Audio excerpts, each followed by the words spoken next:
everybody. Welcome back to another episode of God Built This Podcast. I'm your host, Maxine, and we're on episode 210.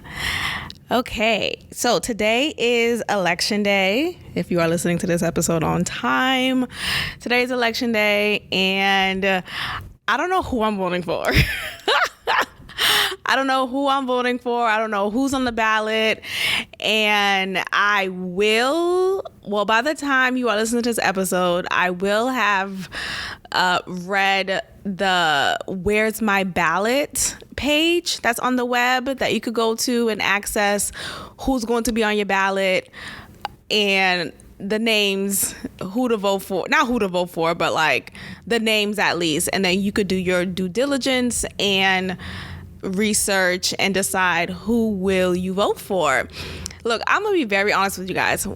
I haven't done this in a long time, and every time when I would vote, when it's like not the primaries, I knew, as far as when I'm voting for presidents, I knew just enough about each president for me to determine who I'm voting for, right?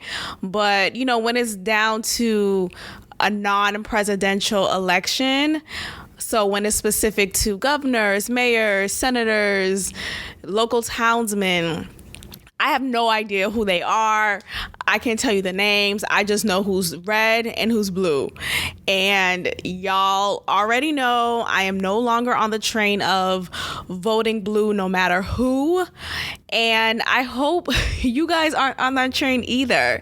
But I also just want to be, very clear that just because I may feel a particular way politically or every otherly, it doesn't mean that you have to be on the same bandwagon if you do not genuinely feel the same. So I'm never going to encourage anyone to vote red, big head. Like, I don't, it's vote for whoever you please vote for whoever you please. I just want to encourage critical thinking. I want to encourage less group thinking and more of an individual thought process. In regards to election, in regards to just different social topics and social justice events. So I do believe in voting. I do understand, though, the movement of different Black people who decide not to vote and feel like that their voice is not heard. Like, I don't know. Honestly, I don't even know how to convince you. Because I really understand the reasons why people don't vote anymore. You have a lot of rigged elections, if not all, and it is very difficult to convince you otherwise because I see it, right? Like, I watched, what was that documentary that came out this year of them? I forgot what it was called, but basically they shined a light to all of the fake ballots that were put in like those like mailbox ballots. They were fake, and yet they were put into the election in favor of Joe Biden, and that explains his win of the presidency. And look, I feel like, and I'm not here to say, Trump is still our president. Like, I'm not. I mean, maybe technically he is, but I feel like overall we have to recognize that, things be fake, dog. Like, these, bulletproof elections are rigged for the most part. Maybe there are times when it's not rigged, but I feel like we don't know how authentic they are. And this may be a case as to why you may not want to vote anymore. I get it. Like, I don't know. I just still want to do it because I still want to do it because I feel like that is still my way of exercising the voice that I do believe I do have in this society. And at the very least, I could say, okay, I know I did my part, and whatever the powers that be choose to do with that, that's on them. But I know that I was authentic in my choice and in my actions. And that makes me feel good. It's like when you give money to a homeless person and that person could either decide to buy something nutritional, right? Buy some carrots, instead of crack. But like, I can't tell you what then to do with the money that I give you, because now the money is no longer mine. I have given it to you. It is now of your possession. Therefore, you have the control, the authority to do whatever you please. And I just remember growing up, my dad would always be like, don't give money to the homeless. Like, don't give money to anyone who asks you on the street, to anyone who comes to your car, because all they're going to do is get some booze, get some drugs, get high, and they act like they're really poor or living on the streets, but it's all a scam. And my dad told me about a specific moment in time in which he witnessed a scam take place from a homeless person. So basically, my dad was taking the bus one day, this was years ago, and he noticed one of the frequent homeless, like a homeless local guy. He was asking for some money, asking for some change. And after like a couple of hours, my dad came across him again, and he overheard him say to his fellow homeless local, he said to him, "Oh, I just made $400 today. How much you made?" "Oh, I made about $600 today."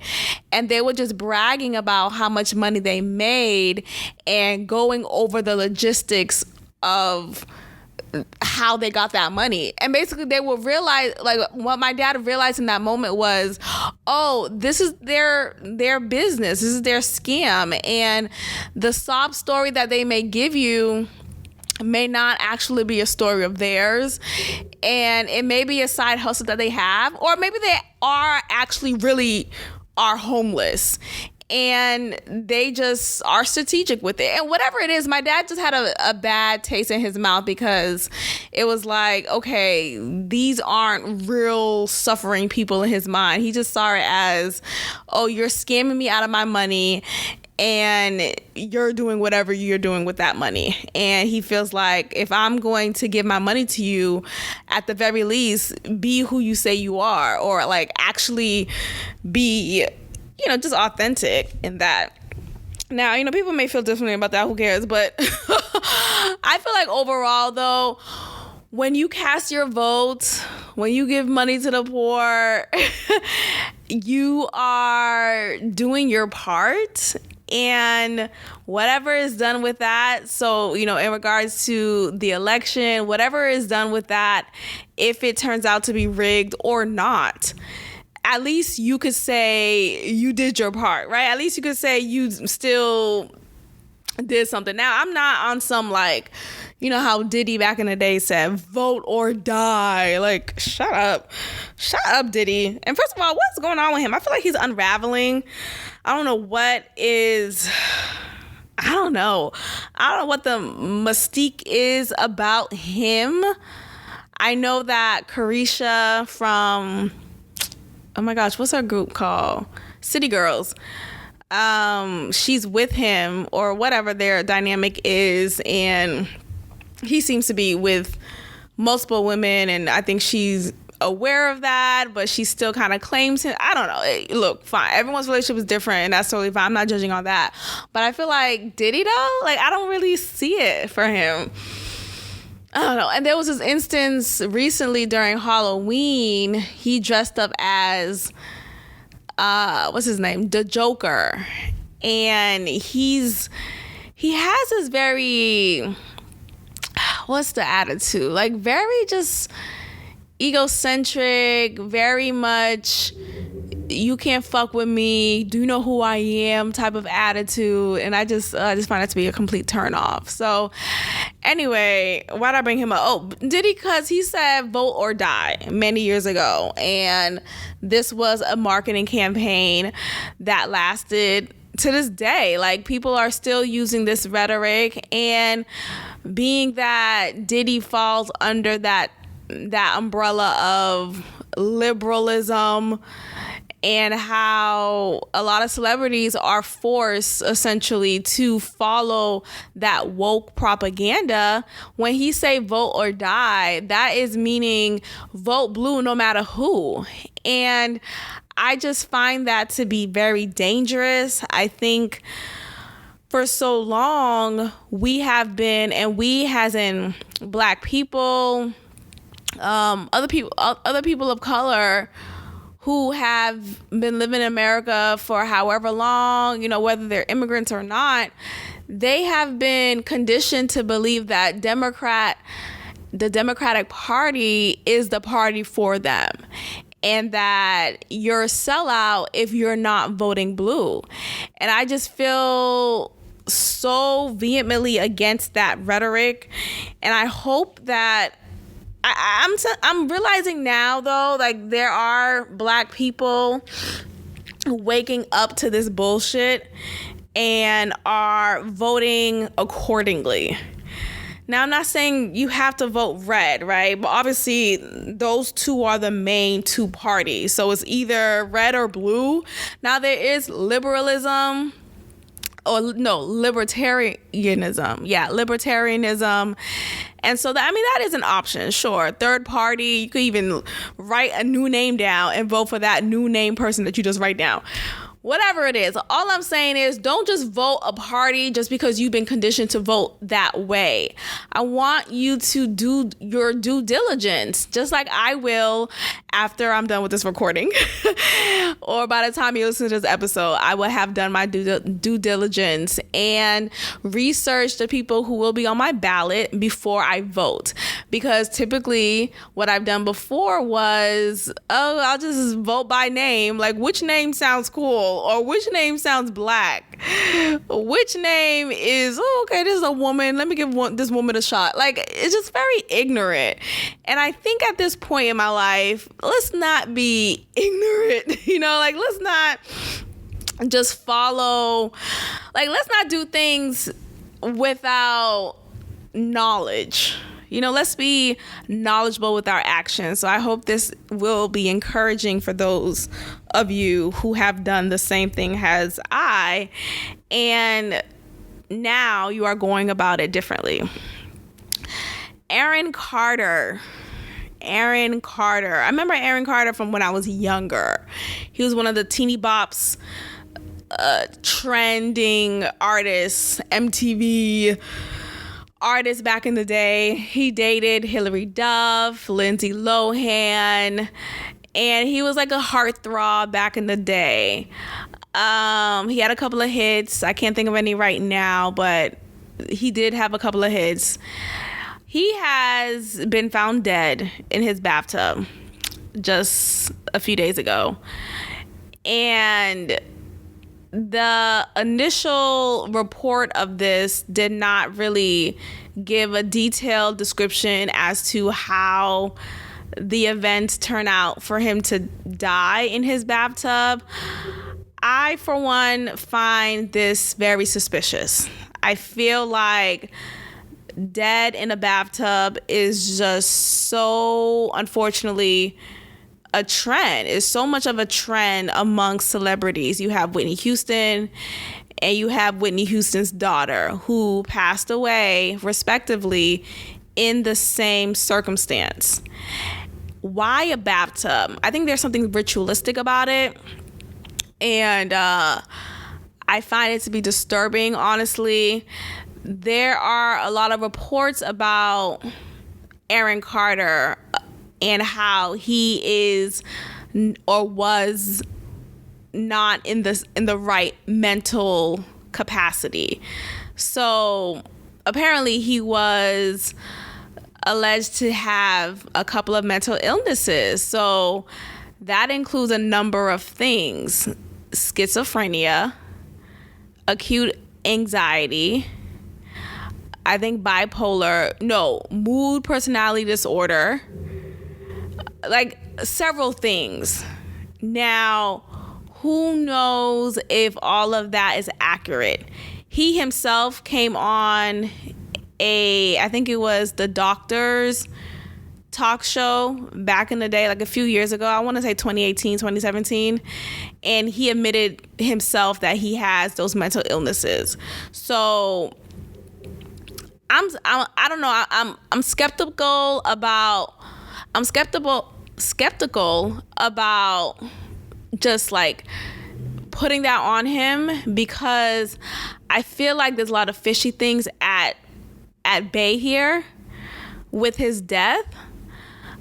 And I'm saying that because just a few days prior to his death, he tweeted to Kanye, or Ye. He tweeted to Ye, formerly known as Kanye West, and he's like, I need to talk to you, right? So that was like a little cryptic.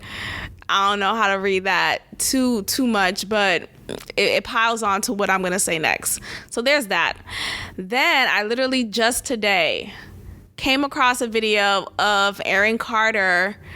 I don't know when he published this video, but in this video, he was saying how he claims his brother, Nick Carter, for those who are not familiar, Nick Carter was a part of the Backstreet Boys, or not, yeah, Backstreet Boys, not 98 Degrees. Backstreet Boys, and he's claiming that his brother is a pedo, allegedly. I'm just gonna add that part. And he was trying to like get out of the whole limelight, move away from his family, move away from just society, Hollywood as a whole. And yet the people around him were preventing him from doing so. He gave the example of his realtor not wanting to work with him so that he could sell his house. So now he was tied to his house, and he was claiming that his realtor is one of them, right? So there's that. He was also claiming that his record label, Interscope, was in debt to him, like meaning his record label owed him money, several millions of dollars, yet he still never got that back, rightfully so. So in this video, he's sharing all of this, very blunt, very straightforward, and he also says that they're trying to kill him. He doesn't say who specifically, he just says the imaginary they. And that is the reason why I'm not so excited, if that's the right word, to put upon him mental illness, because it will then dismiss the claims that he's making in this video. Now, I don't know if anything is even true, right? Everything's rigged. But I feel, though, that we're so quick to dismiss people because of an apparent or said alleged mental illness, and that's not fair to the person. I think, maybe two things can be true. Like, maybe he also has mental illness issues, and his claims could be factual, right? Like those things can still be true, but unfortunately, we live in a society in which we are completely dismissive to anyone who is even remotely crazy. Now, you don't even have to say a list of mental illnesses. You could just say, oh, he's crazy. And that's enough to dismiss that person. So I just don't. That's why I never really like using that term crazy, because it's dismissive. And like, regardless if I am crazy, like, at least listen to what I'm saying, right? And then you could fact check it. You could do your own due diligence, but don't just not listen to me. But I mean, look, I haven't watched a video of him admitting to having mental illnesses. But according to an article that I read, he did go on a talk show called The Doctors. I believe that's what it's called. I kind of watched it here and like sparingly. But he went on the show and he admitted to having such. So, either way, I'm sorry to hear about his loss. It is sad. He left behind a young child, and it's sad. It's terrible. So condolences out to his loved ones. And I just find the whole situation to be suspicious and tricky. I don't know how else to read it, but it's just another one bites the dust. And I feel like because of his history of just tainted image,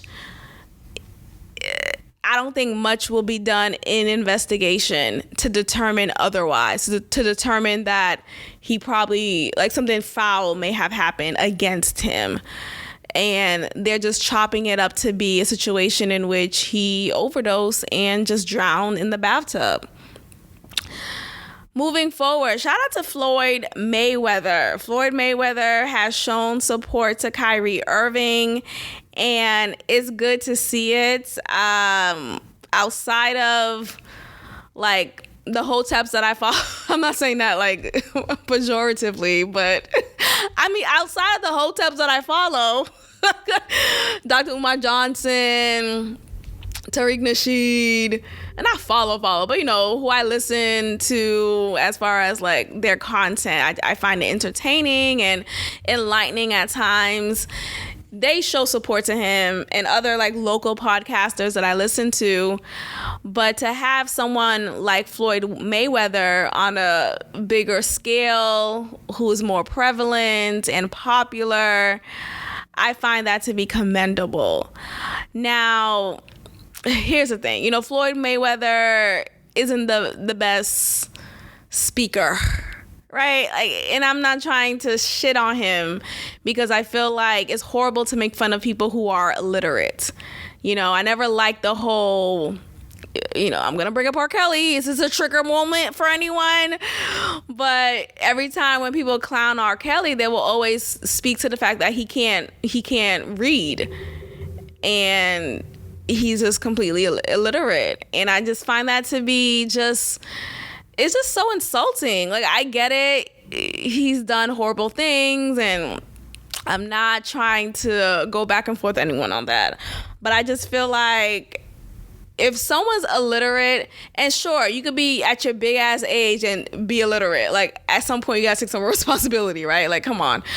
But I just feel like it's just, you were failed. You were completely failed as a child. And this is the result of that. So I can't even be mad at you. I'm mad at the system that was broken when you were a child. And I'm mad at the adults around you who didn't give a fuck to take up the plot holes in which you fell in. Like, they didn't, you know, if the teachers in the school didn't do their job properly, where are the parents? So it really speaks to a toxic environment overall. It speaks to just the toxic school environment. It speaks to the toxic home environment, you know, because teaching, education, all of that doesn't stop once you leave the classroom, right? Once you're done for the day from school, you're still learning, right? Like, I remember being younger, like, I still learned when I was at home. My parents read to me, my dad read to me. Like, I was still being encouraged to follow and to take my education seriously. Like, my home was a maven of that. And so when I see adults who are illiterate, it really tells me a lot about your background. It tells me a lot about your upbringing and how you were failed by the adults in your life. So I'm not gonna shit, like, that's like laughing at someone for being sexually abused. Like, well, you know, he was sexually abused. Like, what? Like, that's not their fault. Like, it's not your fault that you're illiterate. Now, sure, you're 45, you're 37, you're 36, and you're still struggling with words. You should take the time and make it a priority to go to school, or, you know, to get lessons, to have private sessions with a tutor, of course. But the fundamentals aren't there. And once you reach an age in life, you know, a lot of people are very stubborn and they don't like to learn new things, or they feel so embarrassed and ashamed, right? So it's not easy to just say, well, just go to school. I can't fucking read a sentence. I'm at a 4th grade reading level. You just want me to go to school at my 37 years of age and just be a laughing stock? Like, there's a lot of mental breakdown that you have to experience being someone of a particular age and starting from scratch. That's a lot. So I'm not even going to shame you for that. I do still hope that people who are of an adult age who happen to be illiterate still do get the help that they need, because you should know how to read. You should know the basics. You know, just like even with swimming, like learning how to swim at my adult age, I wouldn't say it's shameful, but like it really does speak to like, this is a basic, like we should all know this. Now that I know how to swim, and I'm still learning, you know, I'm still growing. It's a journey, I feel like. I realized just like, whoa, that was it? Like, really? Like, it's like it's a mind fuck, because when you don't know something, right? When you haven't acquired or obtained the skill of something yet, you create this fear about that skill. You create this fixed mindset about that skill, as if you could never get it. It's just not yours. It's not your story. You just will never learn. And you're handicapping yourself, right? Until you finally learn, until you finally go to the sessions, until you finally commit to learning and you realize, wait, yes, I can. Yes, shout out to Obama. I mean, this is a quick shout out, but yes, I can. Yes, we can. Seriously, it's really about a mindset shift. And I just remember when I was starting off swimming and when I was saying to myself, like, I really want to learn how to swim, I was thinking like, I don't think I'm gonna learn. I don't think I could do it. It's not gonna happen. I'm just gonna not do it. I'm just gonna let it go. But I just kept at it, and I kept at it because I love the water. I love being in the water. You know, maybe it's the Aquarius in me being the water bearer, but I just love the water, and I wanted to I always just wanted to learn how to swim, and so I'm just like, you know what? I want to fucking do it, and sometimes we get so caught up in our head that, okay, well, I'm 31, I'm just learning how to swim. Yeah, okay, it's better to learn now than never, and when I watched the Joe Budden podcast, and all of them, except for Parks, don't know how to swim. And I don't want to come on here and be like hypocritical and stop bashing them like, I know how to swim, like what? Like, because I was literally just them not too long ago. But the way that they say it is just very like, I don't know, that's it. Like, it's very just close-minded to it. And I want them to have a different mindset when it comes to that. Like, yeah, I don't know how to swim, but you know what? It's really important for me to know this, and I really would like to learn, and so I'm taking lessons, And honestly, I think, a man is unfortunately more reluctant to try new things or to try new things at an older age in comparison to a woman. I think it's a man thing. I think it's an ego thing. I think it's, a vulnerability thing. Imagine going to a YMCA. I remember, okay, oh my gosh, when I took my YMCA lessons for swimming, the first session, I was the only adult, and I made it known that I was going to, like, I'm an adult taking this lesson. Because there's lessons for adults and lessons for kids. So I just made that very clear, because I really didn't want to learn how to swim with a kid. Like, come on. But my teacher, she was a kid herself. Like, this could have been one of my students. Like, what the fuck? But whatever. Hey, you know something I don't know. I'm going to value your knowledge and let you teach me and let you lead me. Like, I'm totally humble with that. That's totally fine. Anyway, so the only other classmate I had was an actual man. Why am I saying like that? An actual man with a penis. Men have penises. Girls have a vagina. Shout out to Kindergarten Cop. So anyway, so it was this black man, African man at that. And yeah, so it was just me and him. So I'm really like into it, right? I'm really like, listen to what she's saying. I'm trying. I'm moving past my fears. And it's not easy. Like, it's mentally not easy. But when I came into it, I'm like, look, I'm going to really pay attention. I'm going to be present. And that's really what I took out of it. Just being present, being in the moment, and being in the water. And that really helped me. He, on the other hand, I mean, he tried. I'm not trying to knock him, but like, you could tell his fear was overwhelming him. Like, things that I was trying, it seemed like he wasn't trying enough, or he just wasn't like really taking it as seriously as he could have. Anyway, I didn't see him after that point. It was done. Like, it was just one session and he just decided to quit. And I feel like this may be a trend amongst men because of what I said earlier, how they are just more reluctant to change and to learning new things. There's an embarrassment there.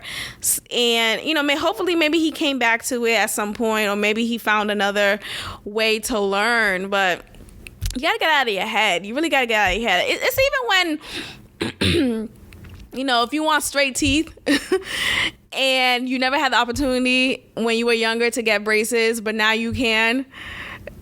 Hey, look, I get it. It's uncomfortable because that's some things like that should have been done when you were younger, right? Like, your parents should have recognized, oh, my child has crooked teeth.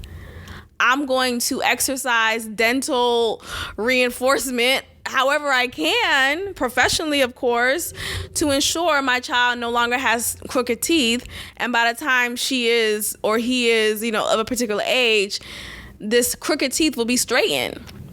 You know, people, when I see adults in their adult ass age with braces, it tells me a lot about your background. It tells me a lot about your childhood and how either, you know, you came from an impoverished background in which maybe your parents didn't have dental insurance, or I don't think braces is included in dental insurance because it's considered a cosmetic.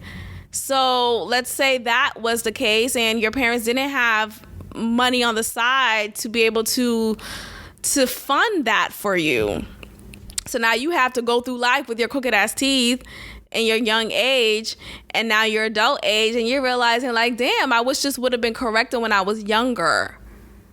So going back to the whole illiterate thing and, you know, swimming things, all those things, it speaks to your childhood. It speaks to what you were exposed to. It speaks to the type of environment you were living in and whomever failed you. So anyway, shout out to Floyd Mayweather, because I really appreciate that he supported Kyrie Irving. At this point, it's boycott the NBA. That's what I feel. At this point, it's boycott the NBA, it's boycott Nike, it's boycott Adidas. Like, who else? What else? What's going on? Because I just hate how we are so quick. We are so quick to label people as this or that. You're homophobic. You're transphobic. You're a TERF. And let's talk about TERF. TERF is an acronym, and I don't feel like going into the details, but it's an acronym that stands for something. Just look it up, and I think it's TERF. Yeah, it's an acronym for women who are biological women, and they are exclusionary to trans women, and exclusionary in the sense of separating the two, right? Like how I am, basically. So I guess I'm a TERF if you want to label me, but basically recognizing that no, you're not a woman, you're a trans woman, and that's fine. Be that, but don't suddenly adopt my identity because you suddenly decide I want to be preferred as a woman, you know, some bullshit. And I think overall, you know, when we are so quick to label each other words and things, and just this hate, like this hate labeling. That's what it is, this hate labeling. It's really just a disservice to us all. We're taking away the opportunity to really understand everyone's perspective and the nuances and the diversity of thought. And it's disturbing. I hate it. Anyway, so Kyrie Irving is seen as an anti-Semite, because he tweeted a movie called Hebrews to Negroes, Wake Up Black America. Mind you, this movie, this documentary, is a 3-hour documentary that I'm halfway done with. It's dumb long, and poorly produced. Just to be very honest, it's poorly produced, but it's a really good amount of information. The information is rich, it's enlightening, and one thing about me is I love learning. I've always come on here with that approach to anything. I love learning anything, new things, new thoughts, and I'll see where I lie with new information, but I love to learn. So with this documentary, I decided it has a great opportunity to learn more about the mindset of Hebrews to Negroes, understanding that there are Black Jews. Like, it's not the whole Jewish conversation is not exclusionary to the white Jews that we're familiar with. Anyway, so Kyrie Irving is seen as this anti-Semite because of him tweeting that movie. And there's a claim that the movie includes anti-Semitic rhetoric. Now, the hour and a half that I spent watching the movie, mind you, I didn't fast forward at any point. There were some times I'm like, okay, I could fast forward, but I didn't. Not anything anti-Semitic came up. At this point, I feel like we're just changing the definition of anti-Semitism. Like, you're an anti-Semite if you don't believe a Jew, right? Like, if you, or you can't even say Jew anymore. I think that's now offensive. Whatever, child. Anyway, so basically making it seem like if you don't agree with anything a Jewish person says, then you're an anti-Semite. That's what it sounds like. When it's ridiculous. It's ridiculous because, it's not like Kyrie Irving is saying kill Jews or, they stink or they like just crazy stuff like that. No, he's not even saying it, actually. He just tweeted this movie title. And if he were to go in deeper and start to really go in and say, Hebrew Israelites and Black people are the real Jews and stuff like that, he will still be named or labeled an anti-Semite. And I just find it so ridiculous because why is Judaism and Jewish people only for white people? Why are we conflating ethnicity with religion? It's like saying only Christians are Black people, only Catholics are white people. Like, you can't be a Black person and a Catholic. How dare you? You are what's equivalent to an anti-Semite when it comes to Catholicism. But like, that's what it sounds like. Like, you're saying you're Black and a Jew is anti-Semitic. Like, what? Like, we're conflating religion with your ethnic identity. And I think that is the main problem here. Anyone could practice a religion. You don't have to be a particular race or ethnic background or economic background. Like, you don't have to be any of that to practice a religion. I could start practicing Judaism now and be like, hey, I'm a Jew. Oh, you're anti-Semite. You're not white. only white people could be Jews? You know what I mean? Or like, oh, if I married a Jewish person, then I'm Jew by proxy.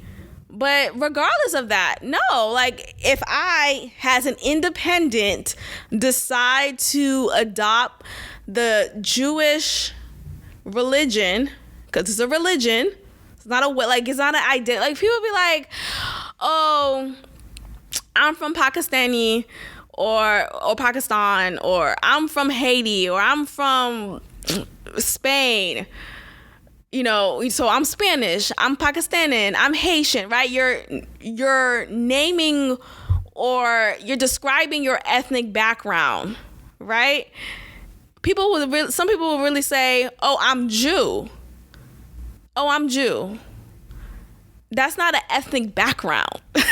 Like, do y'all hear what I'm saying? Like, that's not an ethnic. Is there a place called Jew that could corroborate what you're saying right now? No.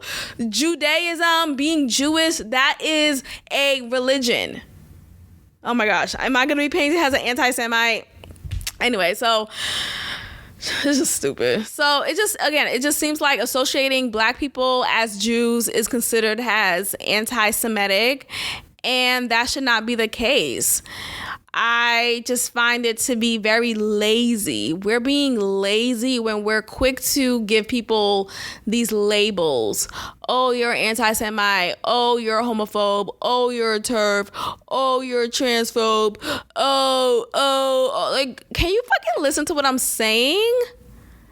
Anyway, so Kyrie Irving apparently issued an apology, which, look, I'm not even gonna like get on him for that, because, you know, people gotta do what they gotta do, right? Like, but I don't feel like his apology made him look like a chump. Like, I don't think it took away from, I don't think it took away from like him standing 10 toes down. Like, I still think he's a real man, right? I don't feel like he's now compromised and is suddenly chucking and jiving. Like, you know, no shot to Nick Cannon, but when Nick Cannon was caught in the line of fire for saying something very similar, right? Calling himself the real Jew and all these things, and though his rhetoric is actually correct, like he's factually accurate, you know, people weren't ready to receive that, and obviously they're still not ready to receive that now. But I think because Nick Cannon, you know, him having all these kids, he probably just saw it fit to just go ahead and chuck and jive, do the whole sorry, I've changed, I'm redeemed tour, and go to the Holocaust Museum and speak with a rabbi and give some money to anti-hate organizations, you know, do all these things that look good and that will appear as if you have learned your lesson. It's just so fucking bullshit, because everything that he said was accurate. Anyway, but yeah, I think also him being tied to NBC and his affiliations with just like big ass platforms, it was easy to just cut that tie off and just turn it off for him because of that. So I think that explained why he decided to shuck and jive. In this case with Kyrie Irving, he has consistently been on his toes. He has consistently been a free thinker. Just, you know, his own guiding pole. Like, he is who he is. No one can tell him otherwise. And at the very least, I respect that. Like, you know, whether I agree with every little thing that he says, like, I know for the longest he was ridiculed for being a flat earther. And I just don't understand why there is such a hatred against people who believe that the earth is flat. Like, let people believe whatever they want. Like, look, if we're accepting men to be women, let flat earthers live, right? Like, flat earthers' lives matter. And I'm tired of people just like downing Kyrie Irving for believing that, and it's just very dismissive. Like this, oh, you're a flat earther. Here comes with these labels. Like if he's not all the way sold that the earth is round, okay, like that, does that mean that everything that he says is null and void? No, I just feel like let's stop. So, I mean, do your own research. Is the earth really round? Okay. It's a joke. I'm not really trying to go down that rabbit hole. But let's talk about the conspiracy real quick, because the conspiracy is when people, here's what the conspiracy say. They say verbatim, when people realize that the earth is really flat, they'll realize that they've been lied to all their life about just the dynamics and the fundamentals of living on this earth and the gravity. And there was something else, like there's an image that's coming up to mind, and basically the image describes that if you recognize that the earth is flat, you'll recognize that we live in multiple dimensions and that there are multiple realms with us at the same time. And us realizing that will allow us to access more portals and more opportunities to be powerful. There's a whole child, just maybe there's a Reddit page for flat earthers. I haven't checked that out yet. I'm gonna look into that. I'm just curious. I like information, and I like to make my own judgment on my own. I'm not going to be pressured by anybody. No, but see, and again, that's why I feel like it's important to think for yourself and decide what works best for you. Don't feel pressured to think a particular way because of the animosity. Like, why are people so, like, there are some people just so aggressive if you decide that the earth is flat. Like, okay. I remember Sherry Shepherd was on when she was on The View, and when I watched The View, so times were different. Times were different for me back then. I was in a different mindset. But anyway, I remember Sherry Shepherd was seriously on The View, on this nationally syndicated show, very popular show on ABC, talking about how she is a flat earther, basically saying how she doesn't necessarily know that the earth is round, and she doesn't really believe that. And she was so brave in saying that. I remember watching that. I was like, oh my gosh, because I already knew the backlash that she was going to take. And I remember Barbara Walters was on that episode, because back then Barbara Walters will appear whenever she wants, and whenever she would come on, she would the way that she would speak to the ladies, she would force them to agree with her. Like, you can't disagree with Barbara Walters. It was actually very annoying the way that she ran the show back then. Like, girl, relax. I can have a different opinion than you. It's okay. Anyway, she made Sherry Shepherd feel so stupid for even fathoming a thought of the earth being flat. So anyways, let's move on. So Kyrie Irving says, to all Jewish families and communities that are hurt and affected from my post, I am deeply sorry to have caused you pain, and I apologize. I initially reacted out of emotion to being unjustly labeled anti-Semitic, instead of focusing on the healing process of my Jewish brothers and sisters that were hurt from the hateful remarks made in the documentary. End quote. Now, again, I am just an hour and 30 minutes into the 3-hour documentary of Hebrews to Negroes, the woke black, whatever it says, right? So I have yet to come across any hateful remarks. I don't know what these hateful remarks are. Allegedly, there are some comments to the Holocaust being fake. So, and I don't believe that at all, of course. Like, that's crazy. But apparently that is included in the documentary. I don't know. I haven't finished it yet, so I will see. But I just feel like, again, we're so quick to put on this show and say it was hateful, it was this, but it's not, though. Like, everything said in the documentary is factual, actual. Like, it's not anything that is hateful. It's not saying, ravish the homes of all the white Jews. Like, it's not telling you, it's not giving you a call to action for hate or for attack and violence. It's not saying any of that. So I just find it very easy and lazy and dangerous to quickly give this like tone of this is hateful. And look, I think his apology is fine, as far as I think, when you apologize, you may not even agree with the fact that you got mad, right? Like, I'm not happy that you may not agree with someone else's emotion, but you could at the very least be mature enough to recognize, hey, I didn't mean to hurt you. That wasn't my intent. And I think that's where Kyrie Irving was going with this apology. He's saying, like, look, I didn't mean to hurt anybody. And if anything that I've said affected you in a negative way, I apologize. And I think it's fine.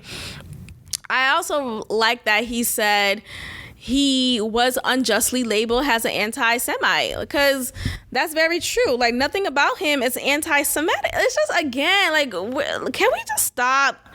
People be using words very dangerously, and I'm just sick of it. So shout out to Kyrie Irving. Boycott the NBA. And shout out to Floyd Mayweather for having his back. I think that is commendable. And, same for all the other people who I've noticed. But again, with Floyd Mayweather, he's more on a popular scale that I just think is very brave of him to do so. So shout out to him for doing so. I came across a story of I don't know how I came across the story. I think I heard it from someone else's show, and I just thought it was interesting, so I want to give my take on it. And I don't even know what my take necessarily is on it. I don't have anything like planned to say, so I'm just going to spit it out. So there's this NBA player who was formerly on this team called the Spurs, and apparently he's no longer on the team. His name is Josh Primo, and it's been alleged that he indecently exposed himself to a psychologist during their sessions.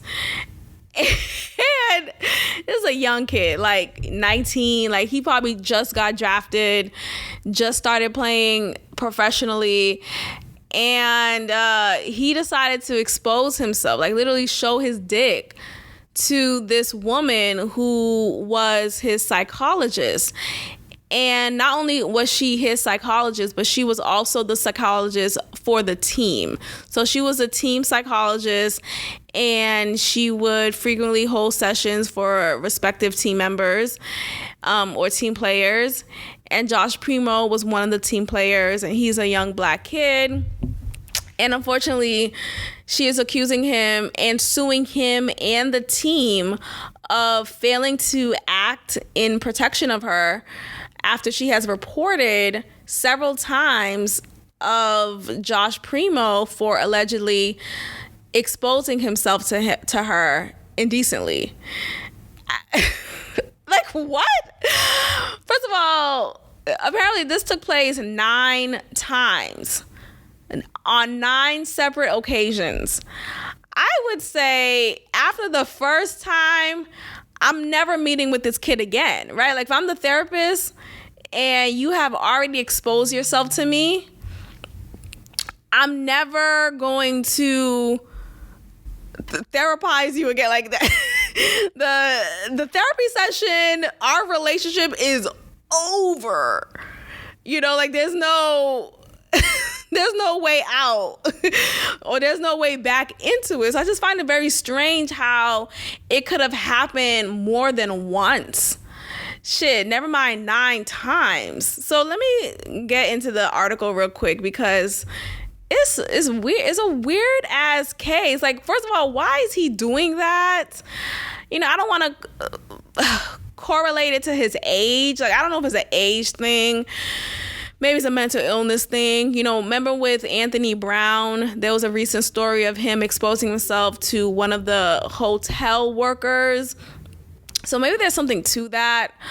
I don't know. So it says here, once Primo's conduct entered the public sphere, the Spurs were forced to act and release Primo. So after it was released to us in the public, they finally acted on these reports. But prior to it being released to the public, nothing was done to him, and he was still playing. He was still doing what he was doing. The Spurs' recent actions with regard to Primo are too little too late. Absolutely. The Spurs' public statement about Primo's departure is a complete farce. Absolutely. So they just doing it to save face. I don't know why he would do such a thing. So Josh Primo's conduct is well outside of the bounds of what is normal and acceptable. His conduct shocks the conscience. I will also say that the Spurs' conduct, the way that they handled this conduct, was egregious and absolutely unreasonable. In an act of betrayal against her young client, Dr. Cawthon, who is 40 years old, falsely claims Josh Primo exposed. Oh, okay. So his lawyer is denying such allegation and saying that, like, even if he did it, she betrayed doctor-client relationship. That's interesting. But if you are assaulted, whether directly or indirectly, by your client, doesn't the whole confidentiality thing, doesn't it go away? Isn't it null and void at this point? Because now you have violated our guidelines, and I have to make sure I'm protected. I don't know. So now this is interesting. I don't know if there's proof from what I've read. It doesn't seem like there is actual proof that supports her statements. I do find it bizarre. Like how, I do find it bizarre. Like how does a whole adult man, and granted he's young, but like he's old enough to know better, How does he go about exposing himself to his therapist, to his psychologist? Like what could have happened for him to do that? Like, it doesn't make sense. You know what I mean? Like, it doesn't make sense. Something is not adding up in my mind about this. It feels a little scandalous, sensationalized, and maybe she's seeing this as an opportunity to get some money. I don't know. Because again, I question if he did do such a thing, how in the world did he get around to doing it on 9 separate occasions? Like, how do you get to offend me more than once? Maybe twice, right? Maybe it's like, okay, let me just give you another chance. Maybe you just something, maybe I don't know. But 9 times? Okay. Verbatim, what makes the allegations even less credible is that Dr. Cawthon never informed her patient of the purported exposure. What? Dr. Cawthon was Mr. Primo's mental health support provider and confidant. So she was a therapist that worked with him exclusively. And he may have suffered from mental health issues, despite him still being able to play professional ball. So I don't know how that correlates. She is much older than him, with many years of experience as a sports psychologist. It is baffling why she did not bother to tell her patient that his private parts were visible underneath his shorts. Interesting. So maybe the exposure wasn't an outright exposure. Maybe it was an accident that took place, and she never said to him, "You mind fixing your pants?" or something like that. Now, granted, a grown man should be aware that their dick is hanging out. So I don't know. Maybe the picture needs to be painted better, because immediately when I read the title, I'm thinking he literally whipped his dick out and was like, "Look at this." Now, upon further reading, I'm seeing that maybe his dick accidentally showed through his pants, through his shorts, and maybe he didn't realize, or maybe he did, and she finds it uncomfortable. At the very least, though, wouldn't you say something and say, you know, do you mind fixing your pants? Or something. But a grown man should know, hey, my dick is out, and I don't intend for it to be out. Something is fishy. I don't know if it's necessarily the truth. Maybe she is making things more dramatic than it is. Like, let's say his dick was showing a little bit in his shorts. Communicate that, right? Or like, don't have a meeting with him again, or report that to whomever. But allegedly she did report it to the Spurs, and they didn't do anything. Again, I'm not quick to believe every little thing. I just find this story very interesting and weird. But shout out to him. It kind of reminds me of Deshaun Watson, because initially I was like, oh, they're trying to get Deshaun Watson. They're trying to, like, you know, another black man they're trying to, you know, take down. But nah, that nigga indecently exposed himself to those masseuses. Like, he definitely tried to get them to fuck. But it didn't work out. I don't know. I think two things could be true, though. I think with Deshaun Watson, I think with him, he wanted to see how far it could go.